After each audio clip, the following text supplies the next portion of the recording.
Para a segunda década dos anos 2000, qual que é o desafio da burguesia? Bom, a fonte de financiamento externo secou por conta da interrupção ou da diminuição da renda da exportação de bens primários. O capitalismo central está em crise, com a Europa e Estados Unidos em processos de ajuste, de austeridade da porta para fora. Para dentro, os Estados Unidos têm um gigantesco plano de quantitative easing, injetando dinheiro para salvar o sistema financeiro, mas esse dinheiro não transborda para capital produtivo na América Latina. Então, o que acontece? Tem uma encruzilhada ali entre 2011 e 2012. E vem o chamado Plano Fiesp. O que é esse Plano Fiesp? O que ele tem, né? Tinha lá um plano em que o empresariado, principalmente paulista, dizia, tem que baixar juros para a gente conseguir fazer investimento produtivo, tem que ter financiamento de um banco estatal para a gente conseguir ter crédito subsidiado, Uhum. tem que ter desoneração da folha de trabalho dos operários industriais para tentar recompor a lucratividade do setor industrial. Temos que ter um amplo plano de investimento em infraestrutura para reduzir os custos logísticos da indústria brasileira. Enfim, tinham ali 5 ou 6 pontos centrais Uhum. que eram uma agenda que a Fiesp imprimiu e trouxe para o governo brasileiro, dizendo, olha, a gente precisa disso porque o padrão de financiamento anterior está esgotado. Sim. E aí, o governo brasileiro, principalmente o mandato da Dilma, o primeiro mandato da Dilma naquela época, fez absolutamente tudo que a Federação das Indústrias do Estado de São Paulo queria. Uhum. Tudo. E mais um pouco até. Uhum. Então, assim, foi o período em que teve aquele corte mais drástico nos juros, de 11% para 7%, de uma maneira um pouco mais forçada. Uhum. Teve crédito subsidiado do BNDES a rodo para várias iniciativas industriais, com a taxa de juros de longo prazo sendo uma taxa de juros muito baixa para investimentos de longo prazo, principalmente no capital industrial e para o capital produtivo na área logística Uhum. também. Eh, Programas de investimento em infraestrutura do governo federal, redução de IPI e impostos, tributos sobre produtos da linha branca naquela época para estimular um consumo industrial de massas. Enfim, uma série de episódios ali que serviram para entregar a agenda que a Fiesp queria. Uhum. O que o empresariado brasileiro em geral fez com esse recurso extraordinário? Bom, aqui é uma coisa mais ensaística e hipotética, a gente Uhum. precisaria verificar especificamente nos dados, mas eu estimo que foram 3 os caminhos principais desse recurso extra, digamos assim, que apareceu. Em nenhum momento ele foi para ciência e tecnologia e desenvolvimento industrial de uma indústria brasileira que Uhum. pudesse competir em escala global na fronteira da tecnologia. Uhum. Descarta isso. Foram em 3 lugares: a especulação da terra no campo, e teve um pico de novo de eh, expansão do agronegócio, expansão da fronteira agrícola, desmatamento, eh, as queimadas e tudo mais. Então a especulação no campo avançou extraordinariamente depois desse período. A especulação nas cidades também foi muito forte, então a especulação fundiária no campo e na cidade é o primeiro eixo. Em segundo lugar, aliás, né, a especulação nas cidades avançou com o preço dos imóveis subindo em função também dos mega eventos, Copa do Mundo, Olimpíadas, Uhum. vários projetos urbanos que turbinaram a especulação imobiliária em diversas cidades, Sim. né. Então no campo e Mas na cidade. mas no campo é contraintuitivo, porque a gente tá vendo, eu não sei exatamente qual é o ponto que tu tá, se porque esses anos ali 2011, 2012, 2013 mudou muita coisa, né. Uhum. Mas 2013, 14 é já o ano derradeiro das commodities, né. É o ano de maior queda, se salvo engano, não? Sim, mas Não é contraintuitivo ou não? não porque, na minha avaliação, Thiago, essa expansão da fronteira agrícola é precisamente o mecanismo para compensar a queda dos preços internacionais. Uhum. Porque como você não consegue oferir a mesma receita do período anterior, Uhum. para compensar você tem que ampliar a área utilizada, Faz sentido. percebe? Uhum. Então é nessa toada que eu enxergo essa exploração no campo. Uhum. Então no campo e na cidade vai nessa dimensão. Aí a gente tem um amplo processo de fusões e aquisições também, Uhum. em que certos industriais brasileiros tomam crédito do Estado para engolir capitais menores e diminuir a concorrência na economia brasileira e também frente a alguns concorrentes internacionais. Uhum. E o terceiro aspecto é especular com a dívida pública brasileira, que explode nesse período. Uhum. Ela vai de 1,5 trilhão de reais em 2010 para 4,5 trilhões em 2016, quando a Dilma sofre o impeachment. Então, um horizonte de 5 anos, Uhum. a gente triplica a dívida pública, sendo que nos 10, 12 anos anteriores ela tinha dobrado de tamanho. Uhum. Então, foi uma velocidade de endividamento público muito, muito grande. Claro, por uma crise também fiscal e, sobretudo, financeira do próprio Estado brasileiro, mas por um ataque especulativo muito grande, Sim. em função dos juros menores e o próprio capital hã, especulativo nessa época, o sistema financeiro em geral, se organizou para dizer o seguinte: bom, se a taxa era 11 e caiu para 7, nós não compramos mais títulos públicos com taxa pós-fixada, eu não compro mais título Selic, eu Uhum. compro o pré-fixado e só aceito comprar o pré-fixado se tiver em 11, 12, 15%. Hum. Então muda também o perfil Uhum. do endividamento público e da especulação com a dívida pública brasileira. Uhum. Por isso que a dívida dá um salto, apesar, entre aspas, da taxa de juros mais baixa, Sim. Eu sempre pensei né. que esse salto da dívida, uma das principais razões era o fato de que por a economia já começar a entrar em declínio em 2011, o próprio fundo público não conseguia produzir tanto superávit quanto os governos Lulas produziam, né. O governo Uhum. Lula foi os 2 governos conseguiram produzir mais superávit, né. E Sim. a minha leitura parecia que, bom, como o governo Dilma já começa a reduzir a capacidade do fundo público, já não consegue produzir tanto superávit. Mas tudo bem, esse superávit ele representa um pagamento muito pequeno da dívida, na verdade, né, se for parar pra pensar, né. Sim, Porque não sim, paga nem 50% dos juros, né. sim, Quem dirá exato. a rotação, amortização, Não, etcétera. perfeito, muito pequeno, mas eu não descartaria também o que você colocou, eu entendo que as 2 hipóteses se somam nesse sentido, porque de Uhum, fato, com o Estado sem conseguir produzir o mesmo superávit, você não consegue conter minimamente a velocidade de crescimento da dívida, né. uhum. Então ela vai crescer mais rápido, mas além disso, eu identifico esse ataque especulativo que de fato fez a dívida caminhar ainda mais rápido. Acho que os 2 Sim. condicionantes eles se somam de Mas fato mas nessa tu direção. falou, bom, você falou de 3 momentos, digamos assim, que Uhum, seria de esses momentos de conflito, né. uhum, E, você citou lá de meados da década de 70, eh, e você citou agora o de 2011 em diante, né. uhum. Eh, e assim, E o primeiro é aquela encruzilhada dos anos 50 ali, sim, né, sim, sim. são esses Mas 3. assim, me parece que pegando o mais recente, talvez que pra gente urge mais, entender, eu não sei se tu concorda com a leitura, se tá indo no mesmo caminho, mas uma das questões é que os petistas na época, eu tô pensando, por exemplo, o André Singer, né, que vai Uhum, analisar bastante período, ele vai usar uma tese pra defender o governo, né, então ele vai falar: "Não, o governo Dilma ele foi mais reformista, então a tese que petista que vai se alastrar é que o governo Dilma cutucou onça com vara curta", ou seja, tinha pouca base de mobilização, mas tentou enfrentar mais o capital, ou seja, foi um lulismo mais forte que o uhum, próprio governo Lula. E a minha leitura é, na verdade, oposta, é que, na verdade, me parece que foi um reformismo ainda pior, nesse sentido de que, não foi encampado porque ainda quando a gente tinha, um certo investimento do Estado, ele era um investimento do Estado.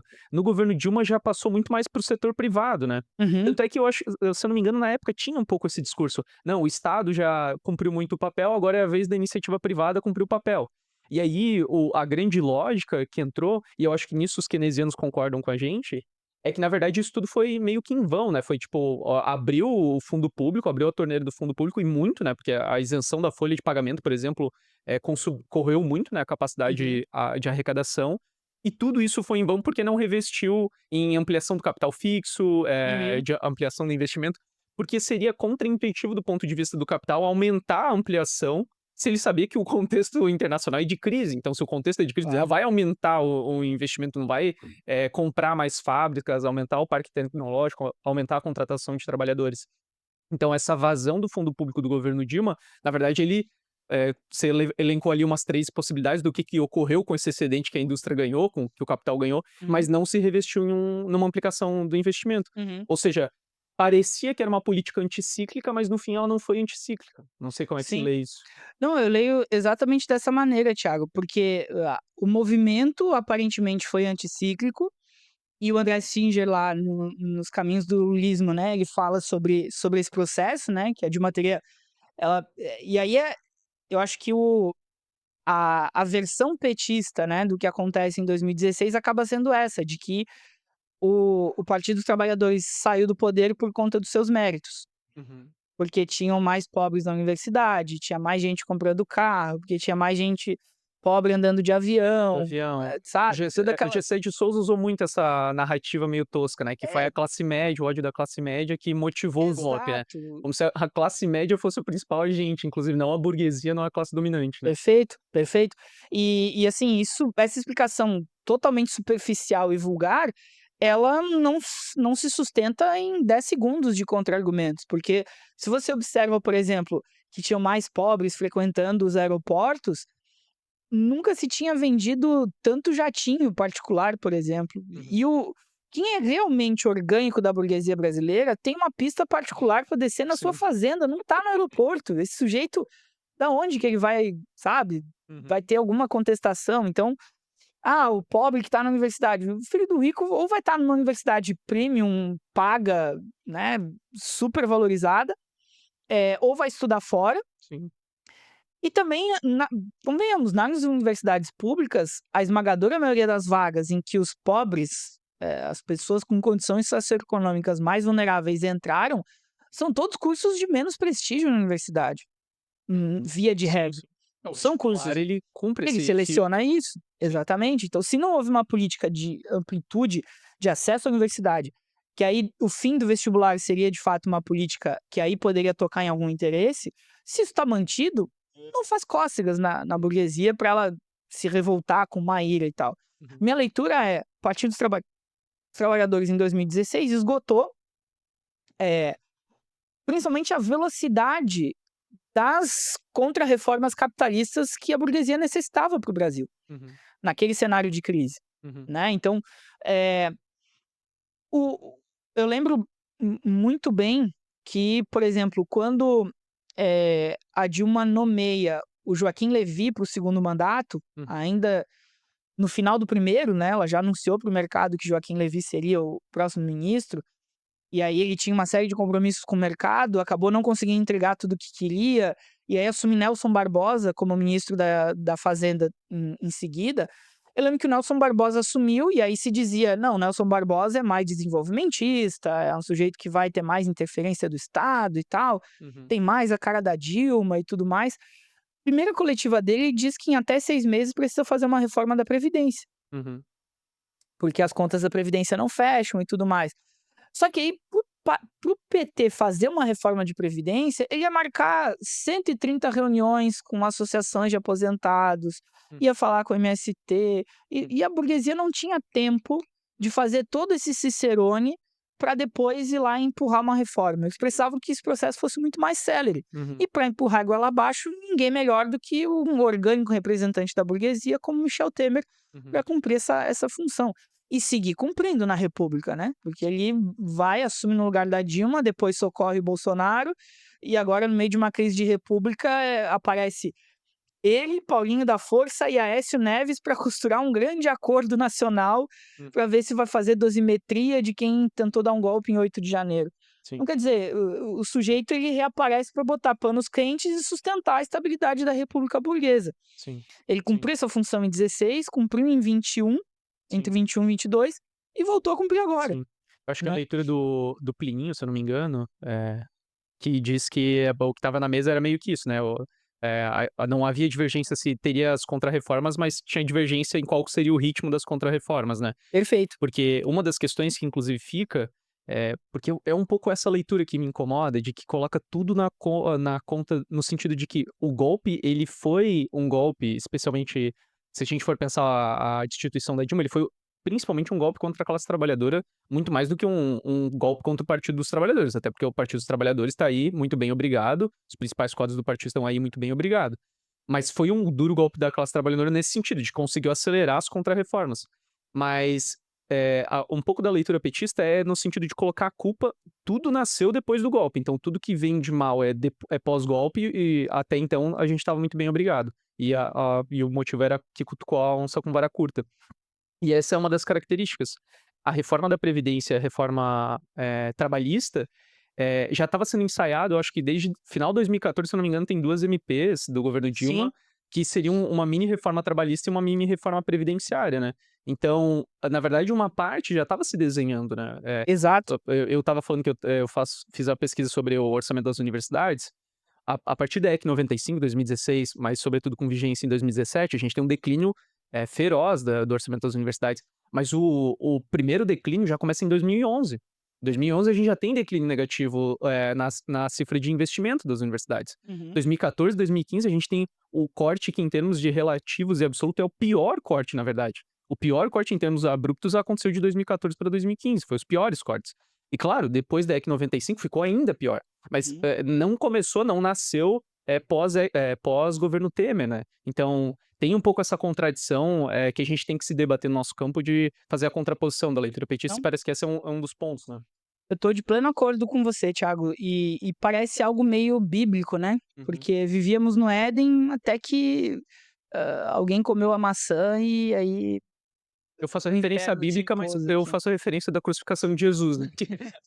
Pode ser E também. aí crucificaram Jesus ou algo assim, se bem que É. na Bíblia depois as coisas, enfim. Mas é isso, vivíamos no paraíso até que alguém malvado nos tirou do Éden. E então, e aí, nesse sentido, obviamente são, eu tento tomar sempre muito cuidado em fazer algumas comparações inadequadas entre o petismo e o bolsonarismo, né, na Uhum, extrema direita e tudo mais. Mas desse ponto de vista específico, a organização do argumento se assemelha muito. uhum, Porque no caso do Bolsonaro também, ele diz: "Olha, um país estava totalmente destruído até 2018, em 2019 a gente começou a fazer algumas mudanças, a pandemia atrapalhou, uhum, e aí vieram os malvados do sistema, se rearticularam, derrubaram Bolsonaro, hum, colocaram ele fora do regime político, agora ele está inelegível, está preso e tudo mais". Mas a construção do argumento é rigorosamente a mesma, né, e aí as 2 são rigorosamente falsas e as 2 fazem uma leitura absolutamente superficial, tentando reforçar seus pontos de vista.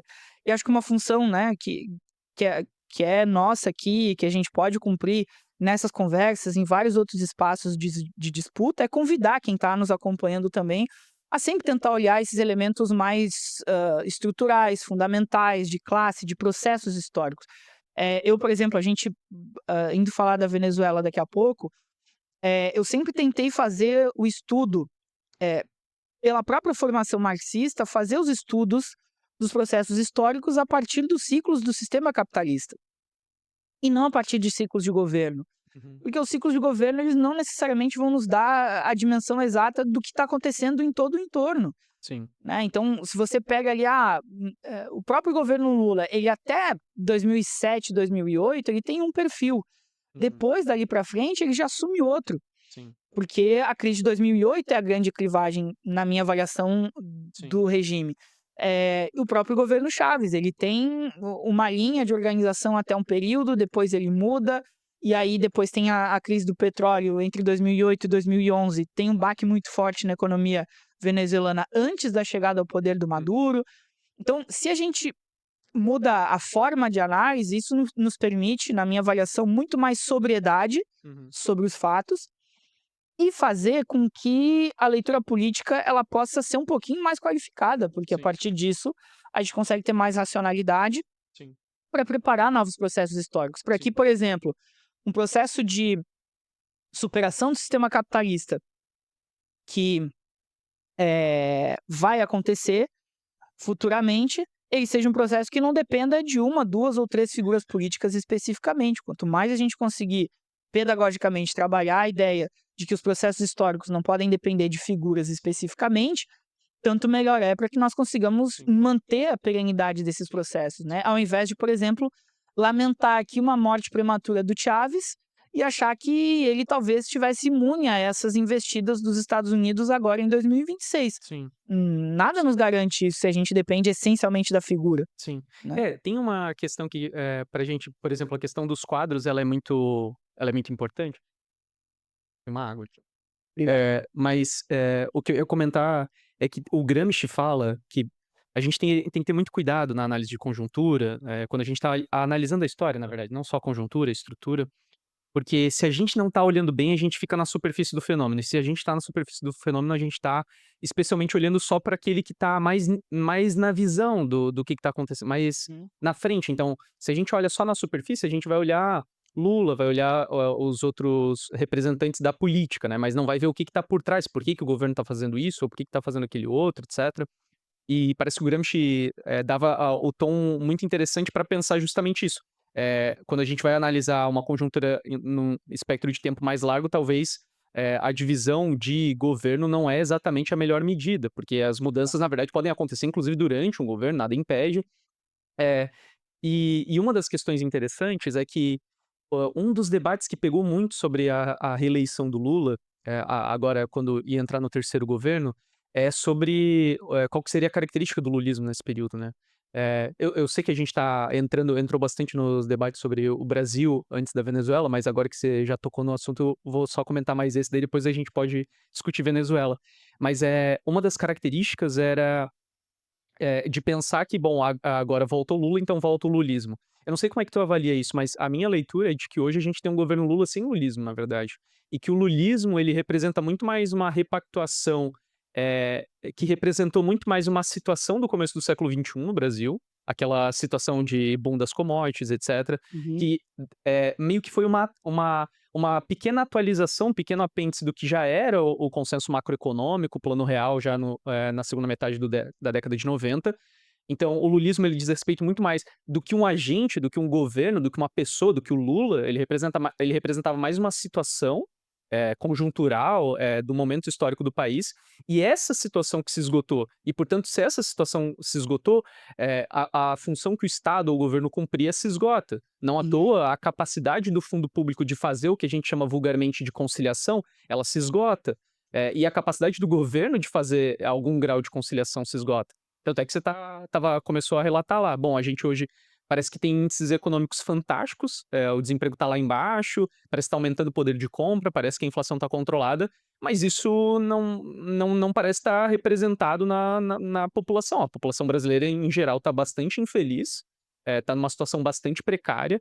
Então, tem Uhum. toda uma misticidade dos dados, é verdade, mas a questão um pouco é que talvez descolar um pouco a leitura e não ficar só na superfície do fenômeno, né? Eu não sei como é que tu Uhum. lê esse terceiro governo Lula. Se tu acha que há algo do que a gente poderia chamar de lulismo, ou é porque também depende É, do que a gente chama de lulismo, né, já começaria por aí, eu ia mas começar por aí, porque bom, primeiro só uma parte sobre a questão dos dados também, me chamou a atenção que o próprio, Márcio Portman, que estava na presidência do IBGE, né, ele, ele mesmo estava dizendo o quanto ele tem uma entrevista longa no UOL, em 2025, falando sobre como os indicadores, de estatística mais consagrados da atualidade, eles são indicadores estatísticos de uma sociedade industrial. hum, E na visão do Márcio Portman, esses indicadores não conseguem mais espelhar a realidade das pessoas e por isso há certa dissonância uhum, entre, né, uma popularidade de governo e os indicadores que aparentemente estão bons. E ele inclusive diz que participa de fóruns internacionais com outros, órgãos de estatística internacional. O IBGE está dentro de um escopo em que várias metodologias são internacionalmente validadas, né, para hum, cálculos de desemprego, inflação, PIB e tudo mais. E ele dizia que, havia um debate muito profícuo nessas entidades sobre a construção de indicadores que fossem mais próximos às sociedades, chamemos aí generosa e amplamente de pós-industriais, né, uhum, na falta de um termo melhor. Mas indicadores que pudessem expressar melhor, por exemplo, as atividades laborais que são absolutamente intermitentes, como a gente tem os trabalhos por plataforma. uhum, Então, eu posso ter uma renda relativamente elevada de um trabalhador por plataforma, que oculta, na verdade, grandes custos, se ele for, por exemplo, um motorista por aplicativo, vários custos que ele tem, desde manutenção do veículo a combustível, e uhum, que aparentemente a renda real dele está sendo elevada, está sendo corroída por todos os serviços e outras manutenções que ele tem que fazer, e o humor desse sujeito vai estar absolutamente amargo em relação à sua realidade. Ele vai ver que está ganhando menos, mas não vê o dinheiro. Está ganhando mais, mas não vê o dinheiro. uhum, Então, o Pockmann ele falava um pouco disso e eu acho que é algo para a gente monitorar Uhum. também e ver, né, o que pode sair de discussões a esse respeito, mas, fica nítido que há um descompasso entre os indicadores e a realidade que a população enfrenta.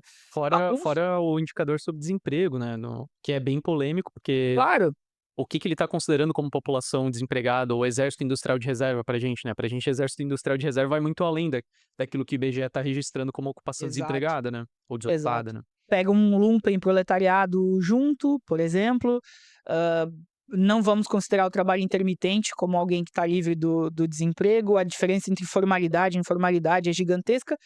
O que a reforma trabalhista de 2017 fez como contrarreforma foi, em grande medida, formalizar o que era informal, e aí aparentemente a gente tem uma alta de empregos, Uhum, formais no Brasil, sem necessariamente expressar mais segurança ou mais viabilidade econômica. uhum, Então tudo isso aparece, né. Algumas outras pessoas definiriam também que, ah, tem a condição das redes sociais, as bolhas, as plataformas, etcétera. Eu entendo que isso também cumpra uma parte da expressão das pessoas ficarem, digamos assim, mais blindadas uhum. a determinadas, narrativas, avaliações, enfim. Mas eu acho que esse elemento material é fundamental de ser observado. Uhum. As estatísticas não refletem, né, a Sim. população na realidade. Mas voltando à tua questão sobre, o lulismo, acho que a configuração do lulismo, ela, eh, não ela não parte de um consenso, né, a gente teria que pensar exatamente o que é o lulismo, mas pactuemos aqui entre eu, você e quem está nos assistindo, que o lulismo seria exatamente esse governo com um pouco mais de preocupação e sensibilidade social, distribuição de renda, eventualmente um pouco mais de apreço pela unidade dos povos da América Latina, um processo mais multilateral na política externa, por exemplo, um apreço maior pelos países do sul global, Sim. esse conceito bastante amorfo e impreciso, mas, assim, atribuamos essas características ao lulismo, né, como um Uhum, todo. Pra gente, não sei se você estaria de acordo, né, mas uhum, talvez com essa caracterização e alguma tentativa de retomada de indústria nacional aqui e acolá, em uhum, setores estratégicos e tudo mais. Mas o terceiro mandato, segundo, por exemplo, um dos sujeitos que segue sendo um grande ideólogo do petismo no governo, que é o José Dirceu, uhum, segundo o Dirceu, esse terceiro mandato do Lula é um mandato de transição, uhum, né, essa é a avaliação dele. Por quê? Porque os petistas, em geral, eles costumam ter uma visão, que eu diria, ela é ela é extremamente excêntrica à realidade brasileira, porque é forjada numa inspiração da social-democracia europeia, uhum, esse para mim é o primeiro ponto. Em segundo lugar, eles têm uma visão cartesiana da política. uhum, Cartesiana no seguinte sentido: esse mandato do Lula agora é de transição, aí no próximo a gente dá um passinho mais para o centro, porque o próprio Dirceu diz que é um governo de centro-direita, né. uhum, Bom, no próximo mandato a gente vem um pouquinho mais para o centro, aí no próximo a gente dá um passinho para a esquerda, aí no próximo a gente dá um passinho mais para a esquerda, estimando que a gente precisaria de pelo menos 12 anos, é a conta do Dirceu, está verbalizado por ele, uhum, 12 anos para a gente recuperar um pouquinho da correlação de forças que a gente conseguiu ter até o golpe, já que a visão limitada, da narrativa petista é aquela de que vínhamos num processo de ascensão e ele foi uhum, interrompido pelo impeachment em 2016. Então, uhum, eh, essa é, digamos, a leitura oficial do Partido dos Trabalhadores sobre esse processo, em que eles dizem que: "Olha, a gente vai aos pouquinhos, né, avançar um pouco mais". E aí a gente e por isso, né, é que e aí o Dirceu é muito habilidoso nessa condição, ele usa esse argumento para convencer as pessoas a engolirem goela abaixo uma série de composições esdrúxulas do governo Lula, que já era do 1 e 2, já era de Dilma 1 e 2,5, uhum, e agora vai para o Lula 3 também, de aceitar, por exemplo, uma relação com o Congresso que é um mensalão 3.0, porque uhum, você tinha um mensalão nos 2 primeiros mandatos, depois tem o loteamento de cargos no segundo mandato, no uhum, mandato da Dilma, e aí o orçamento secreto no mandato do Bolsonaro. uhum, E o Lula agora nesse governo que os petistas reputam de transição, ele reúne todas essas experiências num governo só, porque você tem o orçamento secreto, você tem o loteamento de cargos e você ainda tem certos pagamentos a parlamentares que vão estar via orçamento secreto, mas uma parte deixou de ser secreta, né, a princípio por conta do Supremo, mas segue sendo a compra dos parlamentares, é o que o governo está jogando. Então, é uma versão muito mais degenerada do que já era ruim nos mandatos anteriores, no último quarto de século. Uhum. Aí eu entendo nesse sentido, né, que esse grau de compromisso assumido no terceiro mandato, pela narrativa dos petistas ser de que é um governo em que o principal objetivo é fazer a defesa da democracia e garantir uma transição de governo pacífica depois do final desse primeiro ou de eventualmente 2 mandatos, como seria algo como baixar a poeira, botar a bola no chão e repactuar as instituições, né, um fortalecimento das instituições brasileiras e tudo mais, eu entendo, em alguma medida concordo, quando você diz assim: "Olha, é o governo Lula sem o lulismo, porque ele não consegue minimamente reeditar aquelas características originais", né. E se você for observar, é um governo que só consegue funcionar na negação do governo anterior, não consegue propor nada dali para frente, Uhum. e não fez nada mais do que requentar os programas sociais surrados já dos 2 primeiros mandatos. Uhum. Porque recupera, expande um programa de transferência de renda, aumentando de R$ 400 para R$ 600 um pagamento mínimo de Bolsa Família. Vai lançar um novo programa de moradia popular, mas de novo com todos os compromissos com grandes empreiteiras, sem mudar em nada a transferência de recursos. Tem um programa de educação que também é muito limitado perto do que foram os 2 primeiros, porque não expande a universidade pública, ao contrário, como você deu os dados aqui, e nem consegue expandir a privada, Uhum. porque as privadas estão quebrando, várias delas, e só consegue constituir esse duopólio de megacorporações capitalistas na educação, que também patinam e lutam hoje para manter os seus indicadores e tem que deteriorar cada vez mais o ensino para manter alguma rentabilidade do capital, Uhum. funcionam na educação como mercadoria. Então, nesse sentido, tem de fato, uma descaracterização. Eu entenderia dessa forma, entendo o que você está colocando nesses termos. Acho que concordo em grande medida com uma caracterização nessa linha, ainda que eu fizesse algumas ponderações aqui, Thiago, que seriam da seguinte natureza, né. Eh, a própria, por exemplo, a política externa do governo Lula atual, ela tenta reeditar o que aconteceu nos 2 primeiros mandatos. O Brasil, por exemplo, tenta reivindicar um sistema multilateral de Uhum. estados, Uhum. a participação no Congresso, no Conselho de Segurança das Nações Unidas. Então vai ter, assim, uma série de coisas que eu fico imaginando um diplomata que tenha 2 neurônios dentro do Itamaraty, pensando assim: "Bom, em que planeta essa gente acha que vive hoje?". Porque o que o mundo mudou nesses últimos 20 anos e que separa o primeiro do terceiro mandato do Lula é uma enormidade. E aí o Brasil fazer declarações, por exemplo, como é que aconteceu diante do ataque sofrido pela Venezuela, na minha avaliação é um disparate, porque o Lula deu uma declaração como se ele fosse um secretário-geral da ONU, Hum. praticamente, numa nota protocolar em que ele vai lá e condena, que a Venezuela tenha tido a sua soberania atacada, acha que tudo foi muito ruim e quer resolver pelo diálogo através das instituições multilaterais. Uhum. Quer dizer, não tem uma convocação de emergência de uma reunião dos países latino-americanos, não tem uma menção a Donald Trump e aos Estados Unidos na nota do Lula Na sobre a verdade, Venezuela. você comparou com a ONU, mas eu acho que a ONU talvez tenha sido mais radical do que o governo Lula Bom, dessa vez. pode Pelo menos ser, dessa vez, porque pode ser, não tamanho foi a acanhada que o governo fez, né, na nota. não descartaria. É que acho que o Lula tem esse sonho de um dia ganhar o Nobel da Paz e ser secretário-geral da ONU, né, então acho que ele tenta encarnar um pouco essa figura, mas nem a própria ONU já toleraria esse tipo de posição, né, Uhum. de fato. Porque, Trump não é mencionado na nota, os Estados Unidos não são mencionados na nota e o Brasil é fronteiriço com a Venezuela. Como é que a gente sofre um ataque à bomba num vizinho do lado do nosso território e não se levanta e não reage de maneira mais enérgica, né? Uhum. Só que aí vem todos os compromissos do governo. Por exemplo, o governo Lula manteve os acordos militares e estendeu os acordos militares que Bolsonaro tinha feito com os Estados Unidos, Uhum. no sentido de treinamentos militares conjuntos e exercícios no território da Amazônia, Uhum. onde estão as fronteiras entre Brasil e Venezuela, por exemplo. Uhum. O governo Lula mantém o intercâmbio acadêmico e formativo de oficiais do Brasil nos Estados Unidos e de estadunidenses no Brasil, Uhum.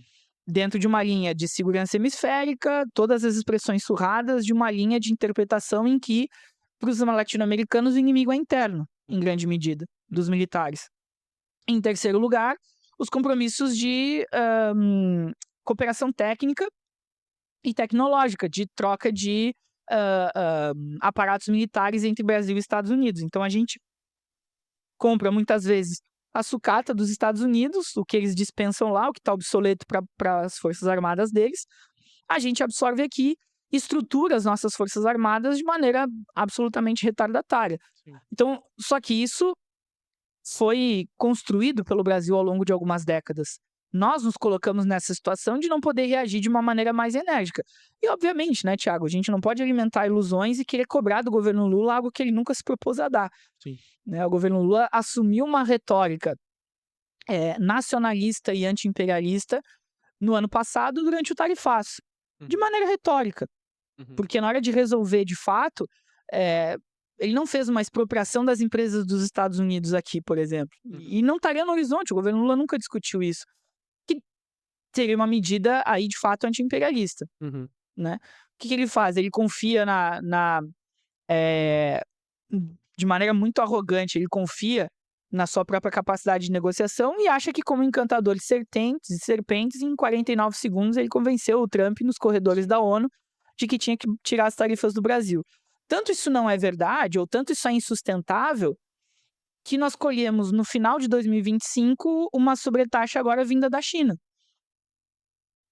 Nossa parceira estratégica e tudo mais, aquela que poderia nos fazer alçar na luta anti-imperialista com os Estados Unidos, como alguns analistas de maneira muito retorcida tentam trazer como ideia, mas o cenário é de que o mundo mudou, né, Tiago?